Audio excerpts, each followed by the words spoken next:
Muy buenas noches, estimados amigos. Vamos a tocar un tema que yo considero un poco, muy especial para el Perú y del cual somos poco conscientes. Como anécdota, les voy a contar que después de un terremoto en la región de Arequipa, el Consejo Departamental de Lima, a través de su presidente, el ingeniero Tong, me presentó como especialista para hacer un análisis de la situación de las presas. Lógicamente había muchos otros participantes, ¿no?, del sector de consultoría y de las empresas públicas. Pero yo le dije al ingeniero Tong, aquí hay un problema muy especial. No estoy en condiciones de ir a hacer esa inspección.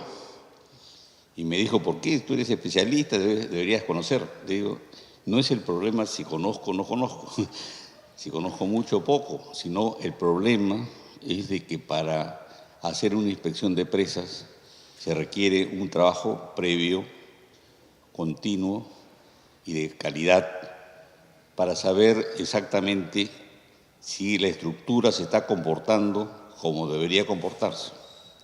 Y en el Perú, lamentablemente, hay una falta de información en cuanto a que en muchas presas los equipos de medición están fuera de servicio o los equipos de medición fueron sustraídos o simplemente las mediciones que se realizan se acumulan y nunca se evalúan. Entonces, si un especialista en este tema va a hacer la inspección, tendrá poco apoyo para dar su opinión sobre el nivel de riesgo que realmente tiene la presa después de un sismo intenso. Y después de esta breve introducción, vamos al tema, ¿no? Todos sabemos que el territorio peruano está sometido a una constante e intensa actividad sísmica. Los sismos pueden causar pérdida de vidas y daños a la infraestructura existente que afectan el desarrollo del país. En este plano, en este mapa, podemos ver que el Perú se encuentra en la zona de riesgo muy alto, en gran parte de la extensión de su territorio. Altísima, medianamente alta, alto riesgo, peligrosidad moderada, y no tenemos zonas de baja peligrosidad como es la que se presenta en el territorio de Argentina y Brasil y parte de las Guayanas. La zona también de Centroamérica y el Norteamérica también es una zona de sismos muy intensos.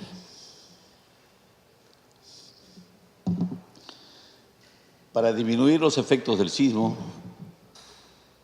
existen normas que permiten hacer diseños resistentes al sismo de máxima intensidad que puede presentarse en una región. Pero adicionalmente a eso, a pesar de que el sismo, el edificio puede hacer que no vaya a colapsar durante un sismo, el problema también se presenta con los que habitan el edificio, en el sentido que muchas personas se ponen nerviosas a pesar de que quizá el edificio esté bien construido y generan una especie de estampidas, y ahí es donde suceden muchos accidentes. Lógicamente también hay viviendas precarias en las cuales no hay aplicado el concepto de riesgo sísmico o el diseño sísmico, y lógicamente su peligrosidad es muy alta, ¿no? Y en esos casos lo mejor es salir corriendo. Pero en ciertos edificios que uno debería conocer exactamente y debería saber cómo actuar en el caso de un sismo, porque el sismo no da tiempo para actuar mucho, sobre todo en los altos edificios, dónde se debe refugiar o dónde se debe colocar y qué es lo que debe esperar. En el sector vivienda se trabaja mucho este aspecto, ¿no? Tanto de diseño como de el efecto de los tsunamis, ¿no? Tan en moda últimamente. Tuvimos en Arequipa un tsunami bien interesante, con una ola de casi 20 metros, que se apareció en un balneario cerca de Camaná de un solo golpe. Hoy día han vuelto a construir ahí, no sé qué es lo que sucederá, pero realmente todas esas construcciones que están al pie del mar, o sea, en la orilla del mar prácticamente, van a sufrir efectos muy dañinos. Sin embargo, estamos acostumbrados a que haya un montón de, ¿cómo se llama?, de actividad para para que la población esté acostumbrada y tome las precauciones para el caso de un sismo. Las grandes presas, y en este caso me refiero fundamentalmente a casos como Lima, a casos como Arequipa, en el cual en el Valle del Rima tenemos casi 19 presas, una de 48 millones a 4.300 metros sobre el nivel del mar. Podría ocurrir un sismo si la presa no está muy bien controlada. El diseño sí fue, yo creo, suficientemente generoso en cuanto a consideraciones sísmicas, pero hay que tener cuidado. Normalmente se calcula para la mayor intensidad de sismo que pudiera ocurrir en el lugar donde se ubica la presa. Y esto ha obligado a que en todo el mundo se estén revisando los diseños de presas, de sismos, incrementando el valor de intensidad de los mismos y por el cambio climático la capacidad para eliminar el agua de una máxima precipitación o avenida. En el caso de un sismo, los daños no son generalmente en presas, no ha habido muchas fallas. De todas las presas que han fallado, solamente 1% de las presas ha sufrido daños. Pero lógicamente la falla de una presa puede causar daños muy grandes. Y es por eso que, como decía, está en revisión todo lo relativo al diseño sísmico de presas y se han intensificado muchísimo los valores a ser considerados en los diseños. Los países desarrollados ya tienen todo su trabajo concluido, tanto en la parte hidrológica para las grandes avenidas por el cambio climático, como de sismos para evitar que ese 1% crezca, sino más bien la tendencia debe ser a que disminuya.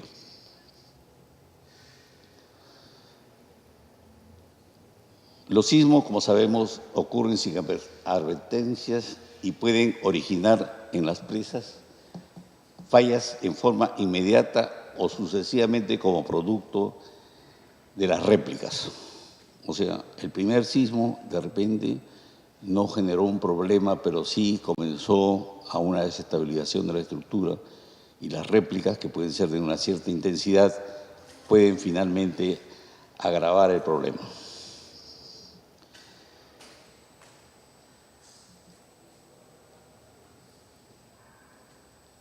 Si una presa falla, indudablemente que los daños a la región se van a incrementar en forma exponencial.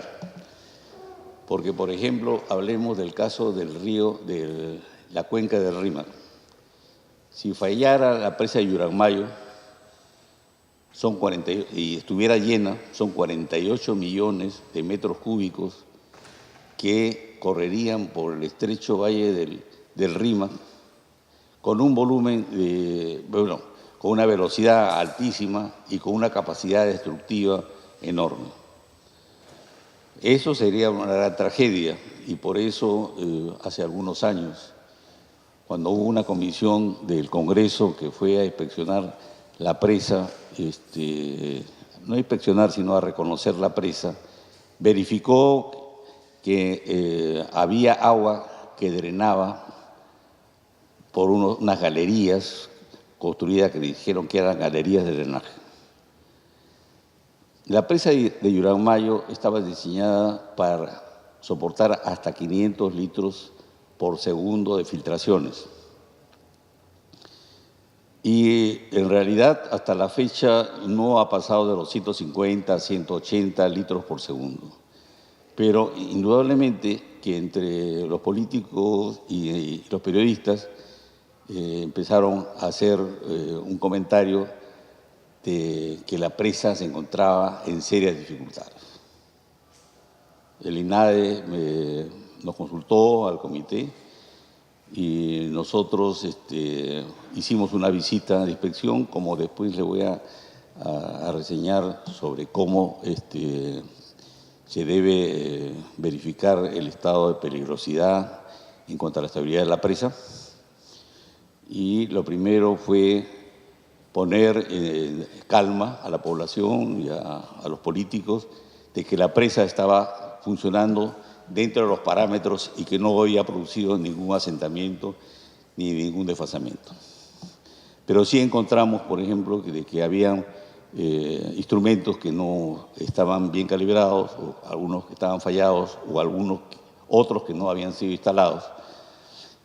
Y adicionalmente, que en la época en que se hizo la visita, que era a principios de enero, la presa estaba llena porque la operación la había aconsejado de que la presa más grande se mantuviera llena para cubrir los déficits del invierno. Pero en realidad no era la mejor situación porque si en ese momento sucedía una gran lluvia en la cuenca, podía superar los máximos niveles de descarga considerados o llegar muy cerca, y para eso no se había acondicionado el cauce de Río Blanco. Pero eso se vio con el INADE, se llamó la atención a la empresa y se hicieron posteriormente las mejoras. Por eso que digo que es muy importante que se hagan los controles debidos.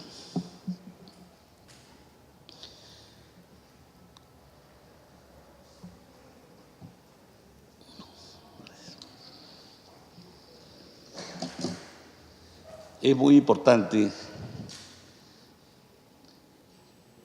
elaborar un plan de emergencia, se llama, el PAE.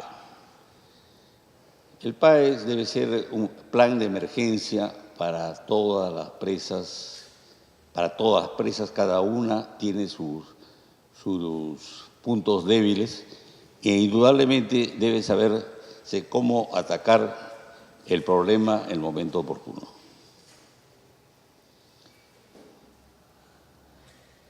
La primera cosa en la cual debemos destacar es la inspección de la presa después del sismo. Y la inspección de la presa después del sismo comienza con la actividad de los operadores de la presa.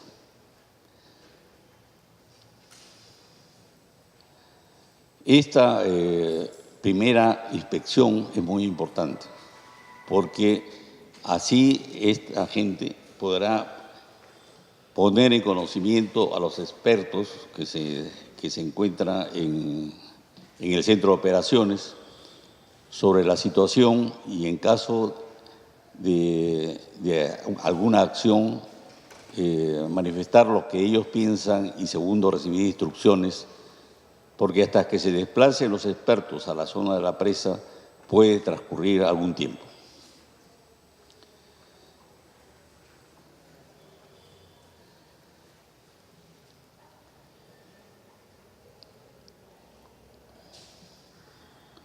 Los especialistas, como dije inicialmente, requieren de información. Una de estas informaciones es la intensidad del sismo. Y el Colegio de Ingenieros se ha preocupado muchísimo en este aspecto, y acá en este local existe una oficina donde se registra la intensidad y frecuencia de los sismos, al cual se puede cualquiera dirigir para conocer cuál es la intensidad del sismo en la zona donde se ubica la presa.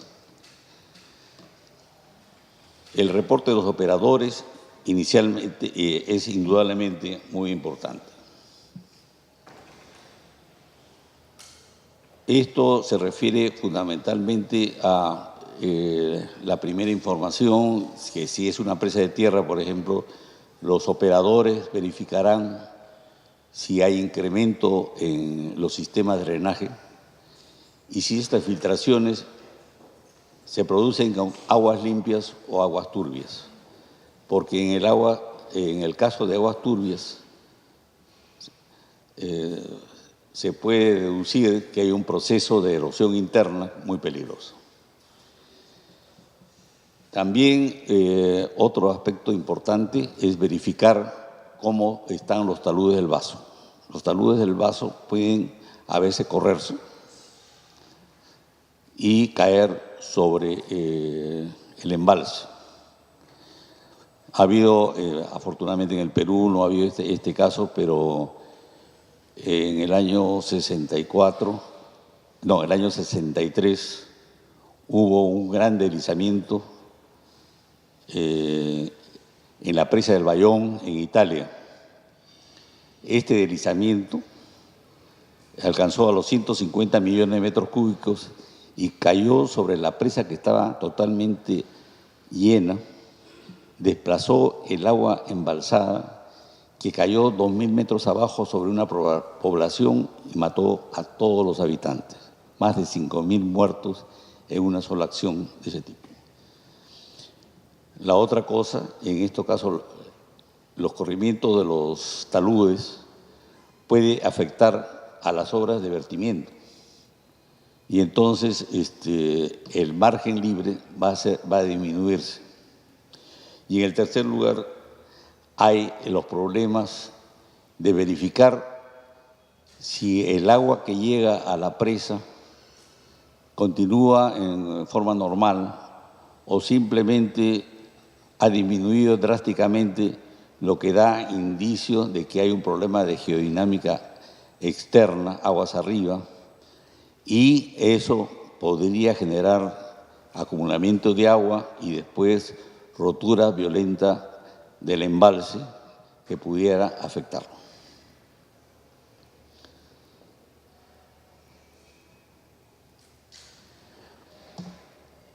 Otra cosa importante es que estos mismos operadores verifiquen si las compuertas, si es que la presa tuviera compuertas de descarga de fondo o de vertederos o compuertas a niveles intermedios, siguen operando. Porque con el sismo, al moverse la estructura, pueden haber desfasamientos que impidan que la compuerta se abra o se cierre.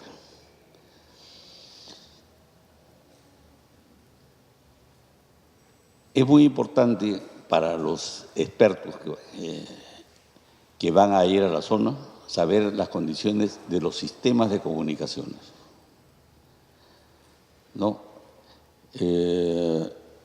Si están operativos, si están con vía satelital y sobre el estado de las carreteras. A veces las carreteras son bloqueadas y llegar a la zona del sismo puede ser bastante difícil. En estos casos se requieren de movilización aérea.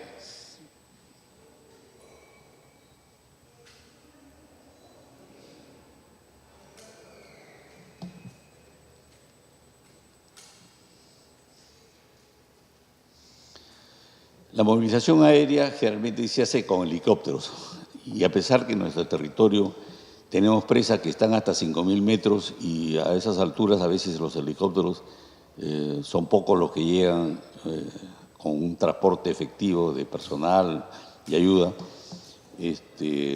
deberían estar disponibles. Esta es una condición que debería coordinarse a través de Defensa Civil, porque lo que sucede cuando hay un sismo importante y hay un evento extraordinario, este sistema de, ¿cómo se llama?, de transporte es copado por los periodistas o por gente que no son los técnicos indicados para estar en primera instancia en la zona de ubicación de la presa. Llegando los periodistas, los expertos a la zona de la presa, deberán proceder a hacer la evaluación. Y como digo, depende del tipo de presa y depende de los problemas que pudieran ellos verificar antes de su partida o posteriormente cuando están en el sitio.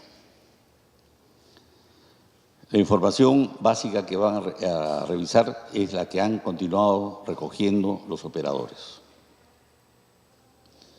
También estos operadores tendrán, de acuerdo al plan de emergencia, indicaciones sobre cómo actuar, o sea, avisos de alarma y otras que pudieran poner en salvaguarda a la población aguas abajo.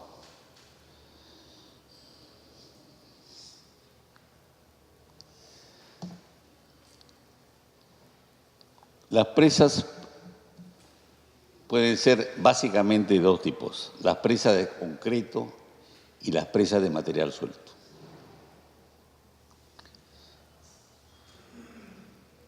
Cada presa tiene su comportamiento en presencia de un sismo. Las de concreto, lógicamente, son mucho más rígidas, las de tierra son más flexibles y durante el sismo pueden presentar diversas situaciones. Las presas de concreto normalmente están diseñadas sobre roca, pero puede estar afectada por fallas que crucen la zona de emplazamiento y generarse desplazamientos en la presa. Aquí vemos una abertura que se produjo en la presa, pero sin descarga.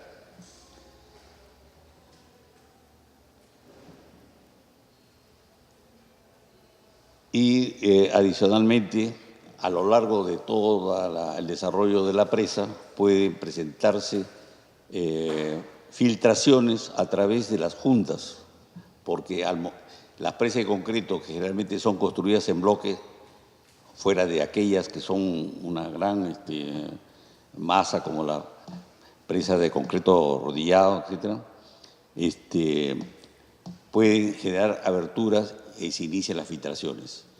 También puede detectarse a veces filtraciones horizontales, que son originadas por la abertura de las juntas de construcción, o sea, en las coladas de concreto que no superan el metro 50 de acuerdo al procedimiento establecido para no desarrollar mucho calor, pueden ocurrir la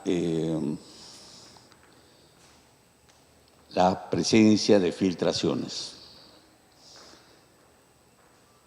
Un aspecto que es importante, y uno me dirá cómo se va a hacer la inspección, son las pantallas, porque las presas de concreto sobre todo tienen dos pantallas, una de impermeabilización que permite que la roca sea lo más estanca posible y no deje pasar agua hacia aguas abajo, y una de drenaje que origina de que el agua que pueda filtrarse entre la pantalla de impermeabilización sea liberada y no se reconstruya la subpresión de la presa que le quitaría estabilidad.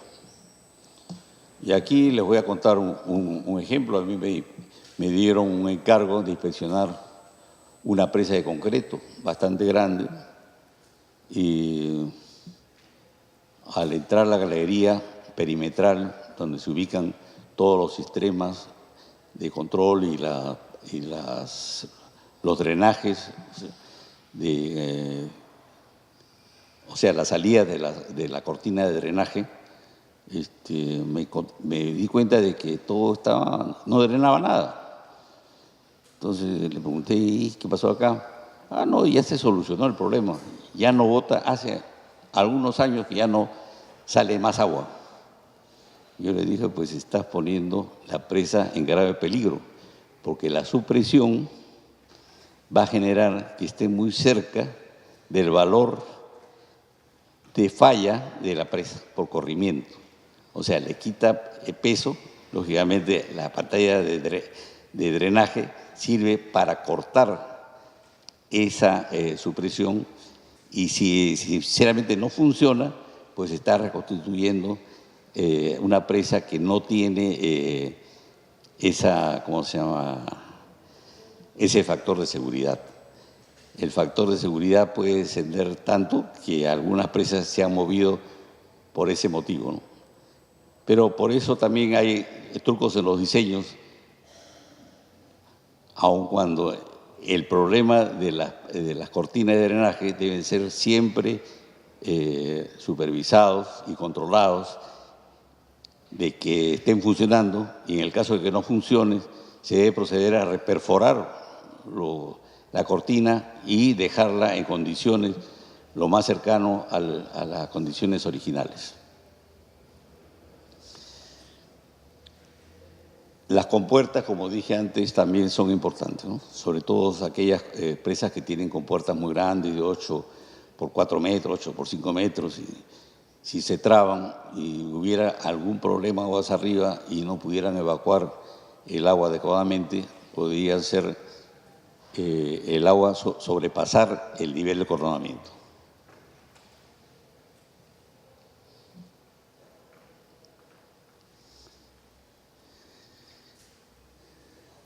Aquí vemos en esta vista una presa de material suelto con una pantalla de concreto, y después de un sismo, pues si bien la presa no se rompió, pues hubieron algunos daños, ¿no?, que tuvieron que posteriormente corregirse. Las presas de tierra debe cuidarse muchísimo la posibilidad de asentamientos diferenciales originados por el sismo. Estos asentamientos se producen normalmente durante la construcción, conforme se va compactando el terreno. Generalmente las presas son construidas con una contraflecha y hay sistemas de control para verificar que el asentamiento se produzca en condiciones normales, en forma de acuerdo a lo indicado por los cálculos. Pero en el caso de un sismo podrían presentarse asentamientos más severos. Hay que verificar eso, así como los desplazamientos, porque si bien es una masa de material muy grande, a veces se desplaza hacia aguas abajo, y eso está dando indicios de que hay que tomar acciones y verificar cuál es la condición de estabilidad de esa estructura.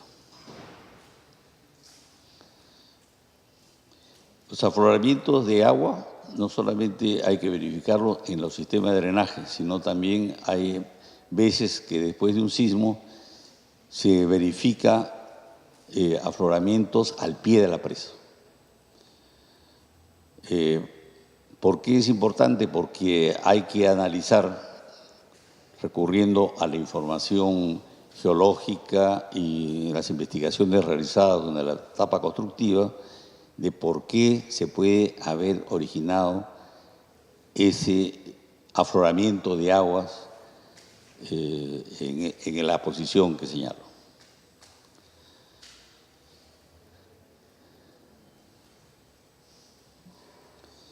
En el caso de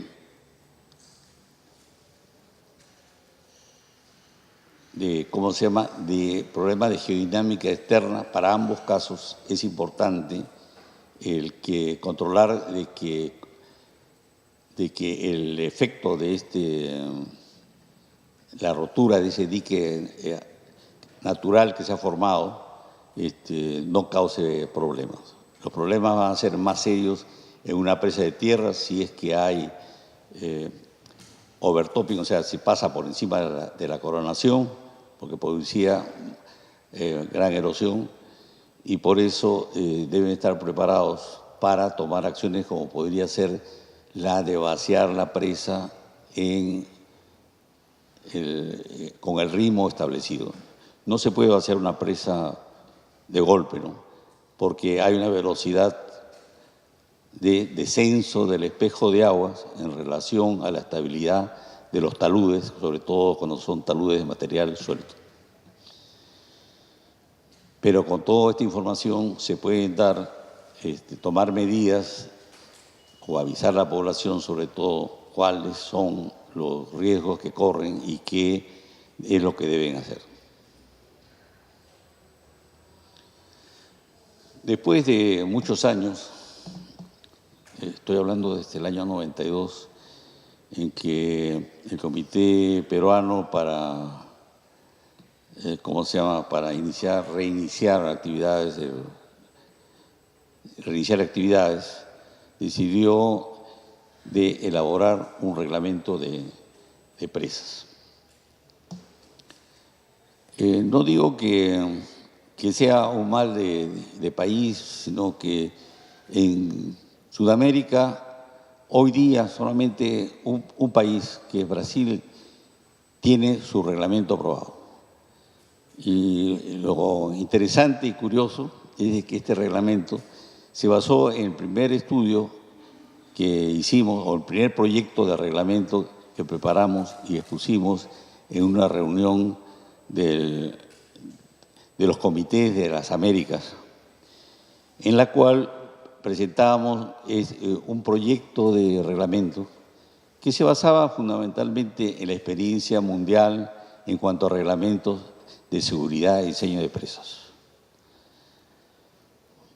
A ellos les pareció muy interesante, tomaron, lo mejoraron y hoy día tienen su reglamento. El ANA tiene en este momento esta publicación y es un documento que pasó por dos instancias.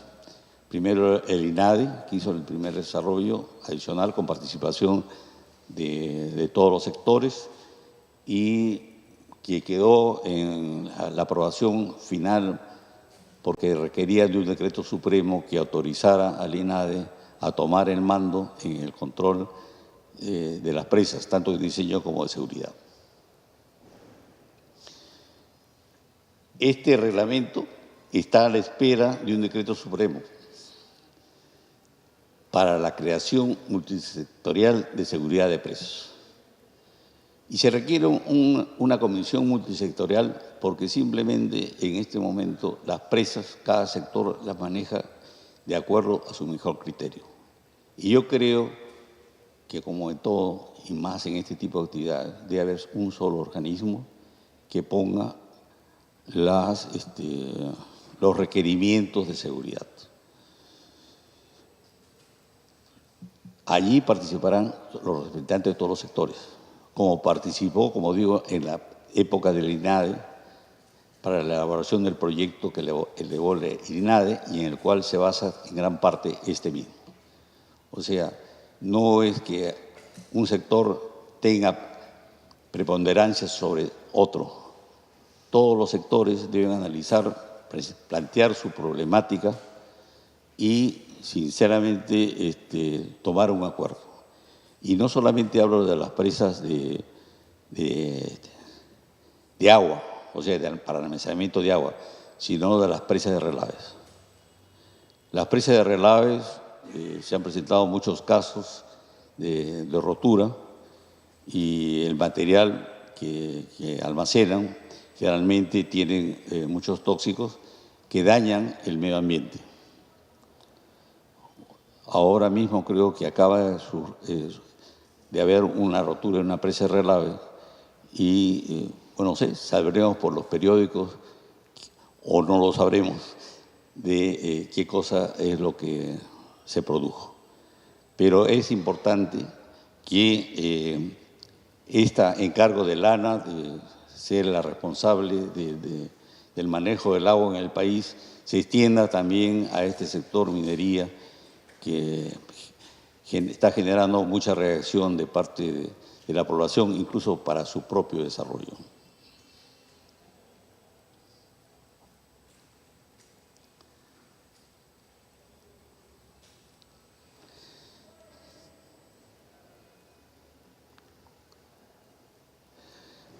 Para la creación de esta, además de la Comisión Multisectorial, debería haber este organismo compuesto por expertos y personal técnico de apoyo.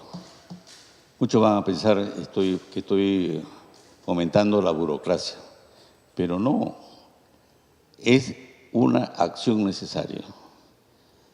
¿Y por qué razón? Porque no hacerlo puede no solamente significar daños económicos, sino fundamentalmente pérdida de vidas humanas. Y eso es que hay que prevenirlo. Yo les cuento que en el caso de la central hidroeléctrica Machu Picchu, durante el desarrollo de la ampliación de la central y durante el desarrollo de un proyecto para incrementar agua, se advirtió las posibilidades de inestabilidad de los glaciales que estaban en la zona y que era necesario realizar estudios y generar obras para evitar el daño.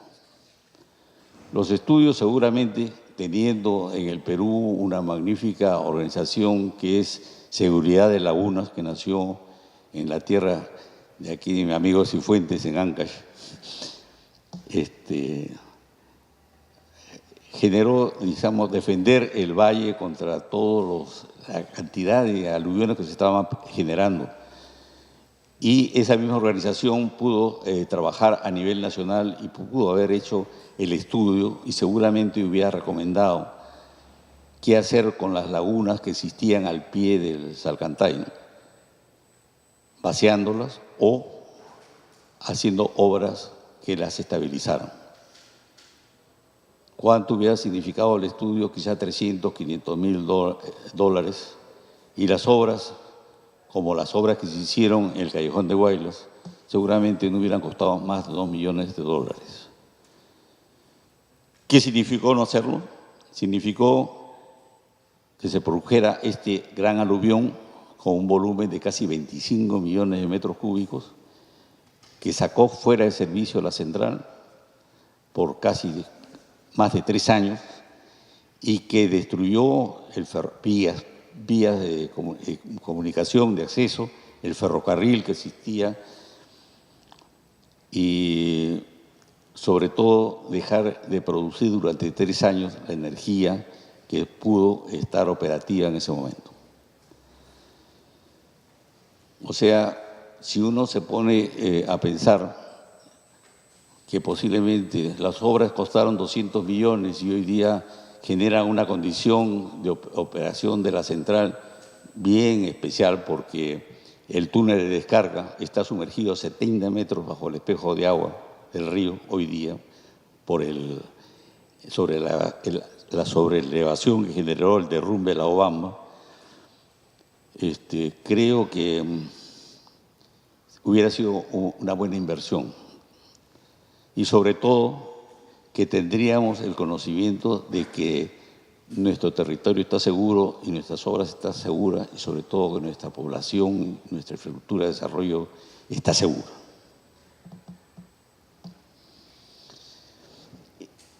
Esta organización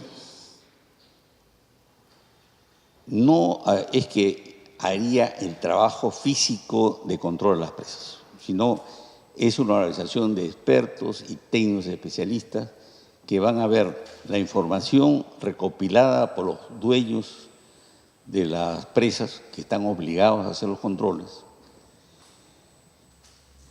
Y en caso de encontrar todo conforme, entregar un documento que se llama Certificado de Operación Seguro. Ese nombre se lo he puesto yo, pero pueden poner cualquier nombre. La cuestión es de que garanticen de que la presa está en óptimas condiciones operativas y no va a haber problemas.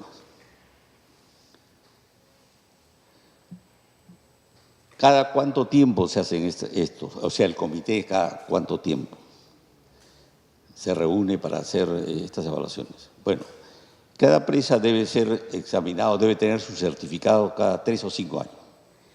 Y cuando hablo de 3 o 5 años, me refiero a de que hay a las presas de mayor riesgo, como el caso de Lluramayo, por ejemplo, debería tener un certificado de operación segura cada 3 años. Y si es una presa menor, posiblemente con 5 años sería suficiente. También se verificaría el nivel de preparación de los operadores. En particular, como digo, estos operadores deben tener un profundo conocimiento del plan de emergencias y cómo actuar en casos difíciles y extremos.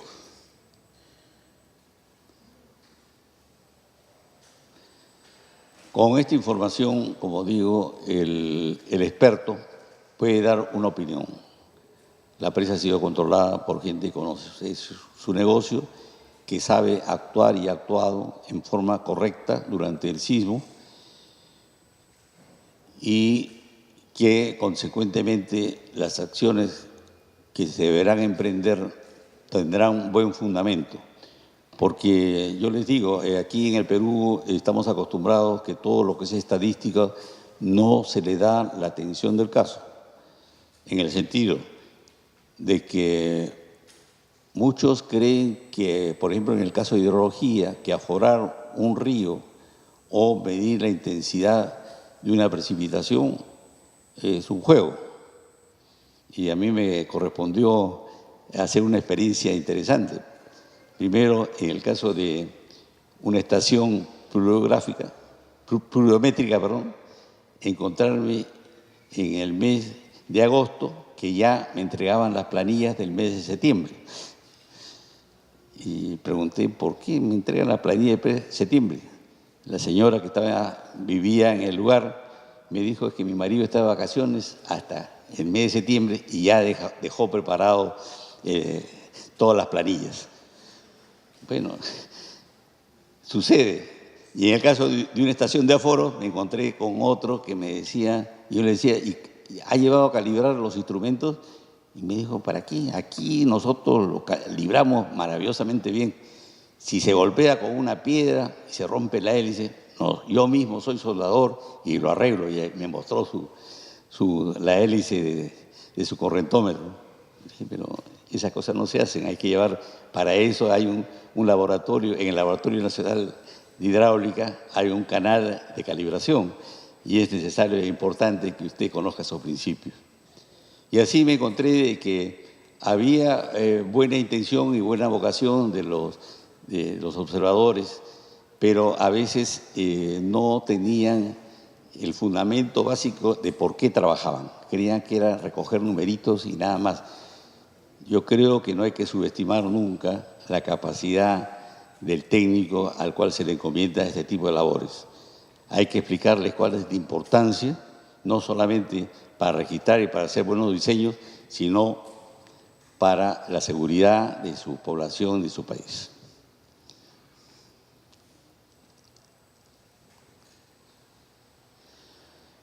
El ANA ha hecho un inventario y este inventario nos indica que tenemos más de 700 presas, entre presas de agua y presas de relaves. El problema fundamental radica, como digo, el experto después de un sismo necesita información. Pero yo les pregunto, ¿conocen de alguna presa que tenga a disposición todos los planos de la obra conforme construida, todas las informaciones de investigaciones, de sondeos, etcétera, que se realizaron, los informes de los geólogos, geotécnicos, etcétera, los informes de los hidrólogos, etcétera? Yo creo que hay muy poca información en este sentido. ¿Por qué? Porque no estamos acostumbrados a almacenar ese tipo de datos, porque cuesta. Inicialmente yo quise iniciar la primera presa de construir, en el cual participé en la construcción, que fue la presa de Tablachaca, hacer una biblioteca completa, y en esa época no habían los métodos actuales y había que hacer todo lo relativo a los planos y a los documentos del proyecto, sacarle microfilm. Pero el microfilm costaba en esa época bastante, y la decisión fue de que, bueno, que se organizara bien la biblioteca y que ahí no pasaría nada. Y a pesar de ser la central más grande del Perú, pues vayan a ver si la información está. ¿Qué sucedió? Pues simplemente esa biblioteca era un espacio valioso, y cuando fue necesario, ante un reclamo del sindicato, pues la gerencia lo cedió y simplemente guardó y almacenó todos los planos e información y documentos muy bien en cajas, que fueron a un depósito del cual también fueron minimizándose hasta que hoy día creo que ya no existe nada, porque hace más o menos como 20 años yo quise sacar una información y sinceramente no se pudo encontrar la información que se buscaba.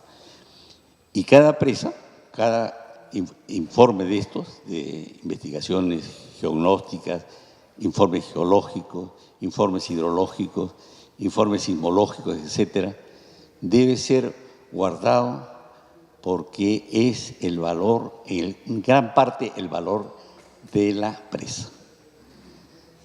Y ayudará a prevenir cualquier daño o permitirá adoptar medidas correctivas adecuadas. El ANA está iniciando la tarea, pero el ANA tiene mucha carga, ¿no?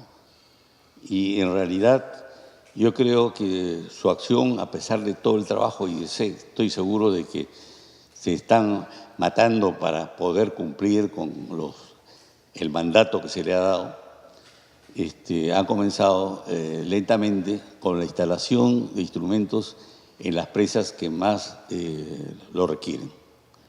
Por ejemplo, el Fraile prácticamente no tenía instrumentación, prácticamente. Y es una presa importante.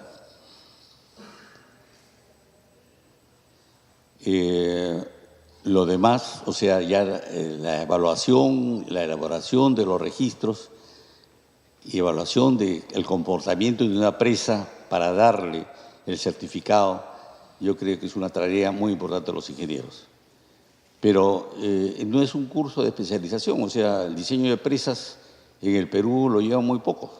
Nosotros hace 15 días dimos un curso de diseño de presa de tierra, pero se requeriría también entrar en otros sectores como el sector de presas de concreto, presas dentro de la de concreto, cada tipo, ¿no? Arco, contrafuertes, etcétera, gravedad, concreto masivo, etcétera. Y en la de tierra también, ¿no? Todas las que con pantallas de concreto, con núcleos de arcilla, con núcleos bituminosos, para poder tener un conocimiento pleno y poder evaluar el trabajo de las presas, que en realidad deben ser muy bien evaluados, porque si bien dije, solo el 1% de la falla de presa se ha debido a un sismo. Sin embargo, los daños que se pueden causar en las presas pueden ser mucho mayores, y la reparación deja sin el requerimiento para el que fue diseñada la estructura.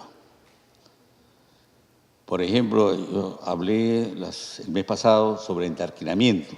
Entarquinamiento vaya disminuyendo el volumen útil. Pero esto, un problema de reparación de una presa, va a representar pues el sacarle servicio a la presa e intervenir en la estructura para darle la seguridad necesaria. Y eso puede representar pues también 1, 2, 3 años de trabajo.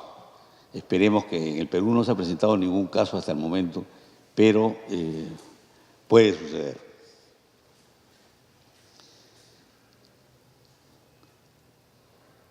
Esta conferencia es simplemente para despertar en ustedes sentimiento de la gran responsabilidad que hay de parte de los ingenieros, de las instituciones de formación, como son las universidades, y en general de todos los peruanos, de velar porque las presas estén en las mejores condiciones. No debemos esperar una catástrofe para tomar acción, ni caer en el círculo de búsqueda de los culpables. Muchas gracias.